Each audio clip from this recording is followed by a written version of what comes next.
കണ്ണൂർ പാപ്പിനിശ്ശേരിയിൽ 4 മാസം പ്രായമായ കുട്ടിയെ കിണറ്റിൽ മരിച്ച നിലയിൽ കണ്ടെത്തിയ സംഭവത്തിൽ നിർണായക വഴിത്തിരിവ്. കുട്ടിയെ കൊലപ്പെടുത്തിയത് ബന്ധുവായ 12 വയസ്സുകാരി തന്നെയാണെന്ന് പോലീസിന് വ്യക്തമായിട്ടുണ്ട്. പെൺകുട്ടി പോലീസിനോട് കുറ്റം സമ്മതിക്കുകയും ചെയ്തു. നമുക്ക് കാർത്തിക് BIPSന്റെ പ്രതികരണത്തിലേക്ക്. ചെയ്തത് ഒരു 12 വയസ്സ് കുട്ടി. വയസ്സ് കറക്റ്റായിട്ട് ഇന്നും റെക്കോർഡിക്കലായിട്ട് ഞങ്ങൾ ഇന്നും അന്വേഷിച്ചിട്ടില്ല. മരിച്ച 4 മാസം കുട്ടിയുടെ അച്ഛനും അമ്മയ്ക്കും ഒരു സംശയമുണ്ടായി. ഉള്ള latch was closed from inside. So വേറെ ആരും ചെയ്യാൻ പറ്റില്ല. സോ അതുകുറിച്ച് അവർ പറഞ്ഞതിൽ ഒരു കോൺട്രഡിക്ഷൻ വന്നത്, ഈ കുട്ടി സ്റ്റേറ്റ്മെൻറ്റിൽ ഒരു കോൺട്രഡിക്ഷൻ വന്നത്. ഈ 12 വയസ്സ് കുട്ടിക്ക് അവർക്ക് കിട്ടാൻ വേണ്ടിയ സ്നേഹം കിട്ടില്ലാണ് അവർ ഒരു പെർസെപ്ഷൻ ഉണ്ടായി.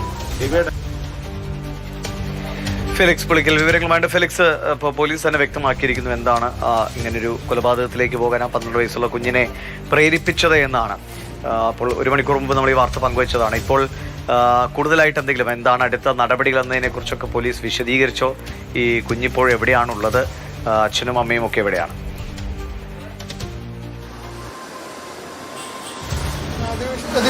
കുഞ്ഞ് 12 വയസ്സ് മാത്രം പ്രായമുള്ള ആളാണ് പ്രതി. അപ്പോൾ അതുകൊണ്ട് ജുവനൈൽ ജസ്റ്റിസ് നിയമപ്രകാരമാണ് കേസെടുക്കുക. മാത്രമല്ല ജുവനൈൽ ബോർഡിൻ്റെ മുൻപാകെ കുഞ്ഞിനെ ഹാജരാക്കും.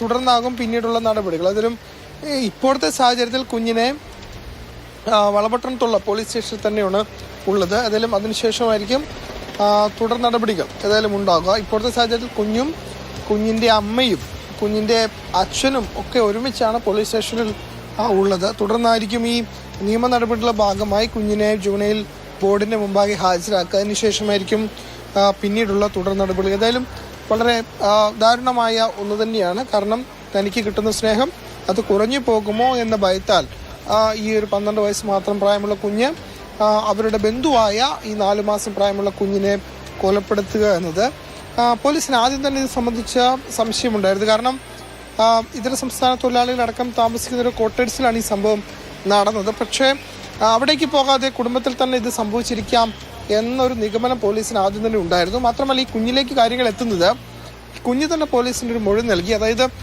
താൻ ഒരു രാത്രി 9:30 കൂടി ശൗചാലയത്തിൽ പോയി തിരിച്ചു വരുന്ന സമയത്താണ് കുഞ്ഞിനെ വീട്ടിൽ നിന്നും കാണാതാവുന്നത് എന്നതാണ്. മാത്രമല്ല ഉള്ളിൽ നിന്നും പൂട്ടിയിട്ടിരുന്നതാണ്. പക്ഷേ ഉള്ളിൽ നിന്ന് പൂട്ടിയ ഒരു വാതിൽ പുറത്തുനിന്ന് ആർക്കും തുറക്കാൻ കഴിയില്ല. അപ്പോൾ ഉള്ളിൽ നിന്ന് ആരെങ്കിലും തുറന്നിരിക്കണം. അപ്പോൾ തുറന്നത് ഈ കുഞ്ഞാണ്. 12 വയസ്സുകാരിയാണെന്ന് പോലീസിന് സ്ഥിരീകരിക്കാൻ കഴിഞ്ഞു.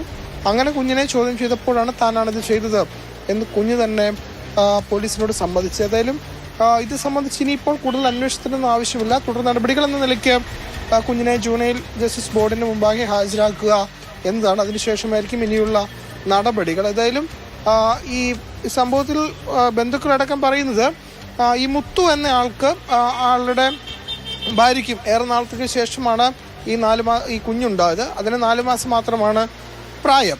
അതേസമയം ഈ പ്രതിയായ കുഞ്ഞിൻ്റെ അച്ഛൻ 3 മാസം മുമ്പ് മരിച്ചുപോയി. അപ്പോൾ 3 മാസം മുമ്പ് മരിച്ചുപോയി. അമ്മ അവരെ വിട്ടുപോയി. അപ്പോൾ ഈ കുഞ്ഞ് ഒറ്റയ്ക്കായി മാറി, 12 വയസ്സുകാരി. അങ്ങനെയാണ് മുത്തു ഞാൻ നോക്കാമെന്ന് പറഞ്ഞുകൊണ്ട് ഈ കുഞ്ഞിനെ ഇവർക്കൊപ്പം കൂട്ടുന്നത്. അങ്ങനെ കൂട്ടി അവരെ സ്നേഹിച്ച് ലാളിച്ച് കൊണ്ടുവരുന്നതിനിടയിലാണ് ഈ കുഞ്ഞിന് ഇങ്ങനെയൊരു തോന്നൽ ഉണ്ടാവുകയും ഇങ്ങനെയൊരു കൃത്യത്തിലേക്ക് പോവുകയും ചെയ്തത് വളരെ സങ്കടകരമായ. കുഞ്ഞ് ജനിക്കുന്നതിന് ശേഷമാണോ ഈ 12 വയസ്സുകാരി ഇവർ കൂടെ കൂട്ടി? അതോ അതിന് മുൻപോ? എത്ര 3 മാസമോ 3 വർഷമോ? നിധിവിഷം ഈ കുഞ്ഞ് ജനിച്ചതിന് ശേഷമാണ് ഈ 12 വയസ്സുകാരി ഇവർ കൂടെ കൂട്ടുന്നത് എന്നതാണ് നമുക്ക് മനസ്സിലാക്കാൻ കഴിയുന്നത്. അതായത് 4 മാസം പ്രായമുണ്ട് ഈ കുഞ്ഞിന്. പക്ഷേ 3 മാസം മുമ്പാണ് ഈ 12 വയസ്സുകാരിയുടെ അച്ഛൻ മരണപ്പെട്ടു പോകുന്നത്. അമ്മ നേരത്തെ അവരെ ഉപേക്ഷിച്ച് പോയിരുന്നു. അങ്ങനെ 3 മാസം മുമ്പാണ് ഈ കുഞ്ഞിനെ ഇവർ കൂടെ കൂട്ടുന്നത്. അപ്പോൾ ഈ കുഞ്ഞിന് 1 മാസം മാത്രം പ്രായമുണ്ടായിരുന്നു. അങ്ങനെ ഇവർക്കൊപ്പം കഴിഞ്ഞിരുന്ന കുഞ്ഞാണ്. അപ്പോഴാണ് ആ കുഞ്ഞിന് അങ്ങനെ ഒരു ധാരണ അല്ലെങ്കിൽ ഒരു തോന്നൽ ഉണ്ടാകുകയും ഇങ്ങനെ ഒരു കൃത്യത്തിലേക്ക് പോവുകയും ചെയ്തത് എന്നതാണ് ഇപ്പോൾ പോലീസ് വിശദീകരിക്കുന്നത്. ഏതായാലും വളരെ ഞാൻ നേരെ സൂചിപ്പിച്ചു, സിനിമകളൊക്കെ നമ്മൾ കണ്ടതാണ്. എൻ്റെ വീട് അപ്പുവിൻ്റെയും പോലുള്ള സിനിമകളിൽ നമ്മൾ ഇത്തരം പ്രമേയങ്ങളൊക്കെ ചർച്ച ചെയ്ത് കണ്ടതാണ്. സമാനമായ രീതിയിലാണ് ഇപ്പോൾ ഇങ്ങനെയൊരു സംഭവം യഥാർത്ഥത്തിൽ നടന്നു എന്നതാണ് ഏറ്റവും സങ്കടകരമായ കാര്യം.